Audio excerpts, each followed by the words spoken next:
Hello friends, எல்லாருக்கும் இனிய கார்த்திகை தீப திருநாள் வாழ்த்துக்கள். திருக்கார்த்திகை அன்னைக்கு ஈவினிங் மேலே எடுத்த விலாக் தான். கோலம் போட்டதுக்கு அப்புறமா தான் விலாக் எடுக்க ஸ்டார்ட் பண்ணேன். எனக்கு கோலம் அவ்வளவா வராது. ஏதோ எனக்கு தெரிஞ்ச கோலத்தை போட்டு அதில் கொஞ்சமாக கலர் கொடுத்து முடிச்சிட்டேன். இந்த தடவை நான் எல்லாமே புது விளக்கு தான் வாங்கினேன். பழைய விளக்கு எதுவுமே யூஸ் பண்ணவே இல்லை. அதில் ஒரு 4-5 கலர் பெயிண்ட் அடித்த விளக்கும் வாங்கினேன். மண் விளக்கு எல்லாம் வாங்கினதுக்கு அப்புறமா அதை அப்படியே நைட்டே தண்ணியில் ஊற போட்டு வச்சுட்டேன். இன்றைக்கி ஒரு 3 மணிக்கு மேலே தான் எடுத்து அதை கொஞ்ச நேரம் வெயிலில் காய வச்சு எடுத்துக்கிட்டேன். நல்லாவே காஞ்சிருச்சு. கோலம் போட்டு வந்ததுக்கு அப்புறமா தான் மண் விளக்குக்கெல்லாம் பொட்டு வைக்க ஆரம்பித்தேன். பூஜை அறையில் இருக்கிற விளக்குக்கெல்லாம் நேற்றே தீபம் போட்டதுனால நான் அதுக்கெல்லாம் புதுசாக பொட்டு வைக்கல. நேற்று நான் பரணி தீபம்லாம் ஏற்றலை. பூஜை அறையில் மட்டும்தான் பூஜை பண்ணேன். ஸோ அந்த விளக்கெல்லாம் நேற்றே ரெடி பண்ணி வச்சதுனால பூஜை அறை பாத்திரத்துக்கெல்லாம் பொட்டு வைக்க வேண்டிய வேலை இல்லை. இன்றைக்கி திருக்கார்த்திகைங்கிறதுனால பெரிய குத்து விளக்கு மட்டும் வீட்டோட ஹாலில் வைக்க போகிறேன். ஸோ அதுக்கு மட்டும்தான் பொட்டு வைக்கணும். மற்றபடி மற்ற இருக்கிற அந்த பித்தளை விளக்குக்கெல்லாம் நேற்றே பொட்டு வச்சு பூஜை அறையில் ஏற்றிவிட்டேன். இந்த தடவை கார்த்திகை தீபம் ஏற்றுறப்ப ரொம்பவே ஹரிபரியாக நான் வேலை பார்த்த மாதிரி இருந்துச்சு. ப்ரீ பிளானே எதுவுமே பண்ணாமல் இருந்ததுனால நான் விளக்குக்கு ரெடி பண்ண ஆரம்பித்ததே ஒரு 6:15 கிட்ட ஆயிடுச்சு. ஸோ அதனால் இந்த தடவை செஞ்ச தப்ப அடுத்த தடவை செய்யக்கூடாது. நாளே மற்ற எல்லா வேலைகளையும் முடிச்சு வச்சுட்டு கார்த்திகை அன்னைக்கு ஒரு 4:00லாம் விளக்குக்கு பொட்டு வச்சு நல்லா எண்ணெயெல்லாம் ஊற்றி திரியையும் போட்டு வச்சு ரெடியாக வச்சிடணும். இந்த தடவை மாதிரி ஹரிபரியாக எல்லாமே செய்யக்கூடாது. ஸோ இந்த மாதிரி நான் ரொம்ப ஒர்க்கை ரொம்ப டிலே பண்ணி செஞ்சதுனால நான் நிறைய விஷயம் நிறைய டெக்கரேஷன்லாம் பண்ணணும்னு நினச்சி டைம் இல்லாத காரணத்தினால என்னால் அதை பண்ணவே முடியலை.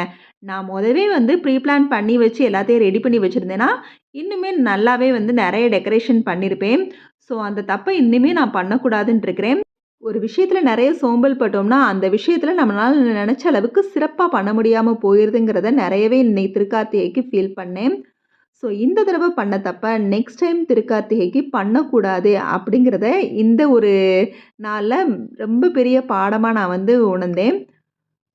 ஸோ இருந்தாலும் என்னால் முடிஞ்ச அளவுக்கு ஏதோ டெக்கரேட் பண்ணி நான் இன்றைக்கி சிறப்பாகவே பூஜையை முடித்தேன். ஸோ எங்கேயுமே சிம்பிளாக ஒரு ஸ்டார் மட்டும் போட்டு அதில் ஒரு பிளேட்டை நடுவில் வச்சு குத்து விளக்கை அதில் வச்சு குத்து விளக்கில் பூ அலங்காரம்லாம் பண்ணி அந்த கோலத்தை சுற்றியும் பூ அலங்காரம் பண்ணி 4 பக்கமே விளக்கு ஏற்றிட்டேன். ஒரு சைடு ஆப்போசிட்டாக இருக்கிறது சாதாரண அகல் விளக்கு. அடுத்த 2 பக்கம் இருக்கிறது ஒரு டிசைனில் கலர் பெயிண்ட் அடித்த மண் விளக்கு தான். ஸோ பார்க்கவே ரொம்ப நல்லா இருந்துச்சு. பூவுமே கலர் செவந்தி வச்சுருந்தேன். ரொம்பவே இந்த லாவெண்டர் ப்ரௌனு அந்த மாதிரி இருந்துச்சு. பார்க்க ரொம்ப நல்லா இருந்துச்சு. ஸோ என்னால் முடிஞ்ச அளவுக்கு இந்த வட்டம் ரொம்பவே சிம்பிளாக டெக்கரேட் பண்ணி என்னோடய கார்த்திகை பூஜையை முடித்தேன். ஹால்லேயே நிறைய டெக்கரேட்டிவ் ஐடியாஸ் யோசித்து வச்சுருந்தேன். பட் என்னோடய சோம்பேறித்தனத்தால் நான் அதை செய்ய முடியாமல் போயிடுச்சு. இருந்தாலும் ஏதாவது ஒரு சிம்பிளாவது நம்மளோட டெக்கரேட்டிவ் இருக்கணும் அப்படிங்கிறதுனால இந்த மாதிரி சிம்பிளாக செஞ்சு முடிச்சிட்டேன். இந்த தடவை கோலத்தில் எந்த ஒரு அகல் விளக்குமே நான் வைக்க முடியலை. பிகாஸ் நான் கோலம் போடுறதுக்கு முன்னாடியே ஒரு 1/2 அன் ஹவர் கிட்ட நல்லாவே மழை பெஞ்சிச்சு. இருந்தாலும் ஏதோ கோலம் போட்டதே பெரிய விஷயம் மாதிரி இருந்துச்சு.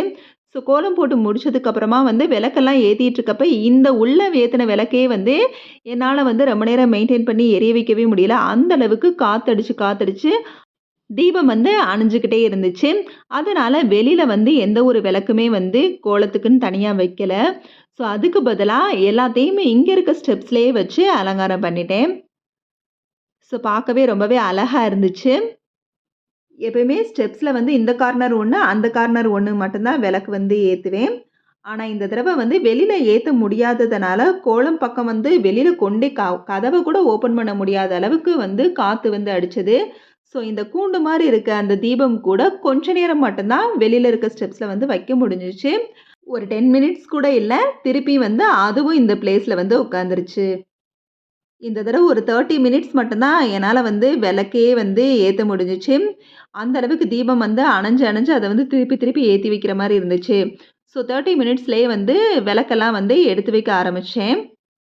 நம்ம தீபம் ஏற்றி வெளியில் வைக்க போகிறப்பையும் நம்ம பூஜை அறையிலேயே வந்து ஏற்றி தான் உள்ளேருந்து வந்து விளக்கு வந்து வச்சுக்கிட்டே போகணும். அதே மாதிரி திருப்பி வந்து வெளியிலேருந்து தீபத்தை வந்து உள்ளே எடுத்து வர்றப்பையும் வெளியிலேருந்தே நம்ம வந்து தீபத்தை வந்து குளிர வச்சுட்டு வரக்கூடாது. எல்லாத்தையுமே வந்து பிளேட்டில் எடுத்து வச்சுட்டு பூஜை அறையில் வந்து தான் குளிர வைக்கணும். நான் எப்போயுமே அந்த மாதிரி தான் ஃபாலோ பண்ணுவேன். பூஜை அறையில் எல்லா தீபத்தையும் கொண்டு வந்து வச்சதுக்கப்புறமா எல்லாத்தையும் குளிர வச்சுட்டு அதுக்கப்புறமா தான் இந்த காமாட்சி விளக்கு, குத்து விளக்கு எல்லாத்தையுமே வந்து குளிர வைப்பேன். இப்படி தான் எங்கள் வீட்டு கார்த்திகை தீபம் இருந்துச்சு. நான் நினச்ச அளவுக்கு பண்ண முடியலனா கூட ஓரளவு சிறப்பாகவே வந்து பூஜையை வந்து செஞ்சு முடிச்சிட்டேன். பரணி தீபம் வந்து நான் ஏற்றாததுனால திருக்கார்த்திகையிலேருந்து 3 நாள் கணக்குக்கு வந்து நான் ஏற்றி முடிப்பேன். பரணி தீபம் நம்ம ஏற்றினோம்னா 5 நாள் கணக்குக்கு நம்ம தீபம் ஏற்றி முடிக்கணும். இதோட இந்த வீடியோ முடியுது. இந்த வீடியோ பிடிச்சிருந்துச்சுன்னா லைக் பண்ணுங்க, ஷேர் பண்ணுங்க, கமெண்ட் பண்ணுங்க. மறக்காம நம்ம சேனலை சப்ஸ்கிரைப் பண்ணுங்க. Okay, bye. தேங்க்ஸ் ஃபார் வாட்சிங்.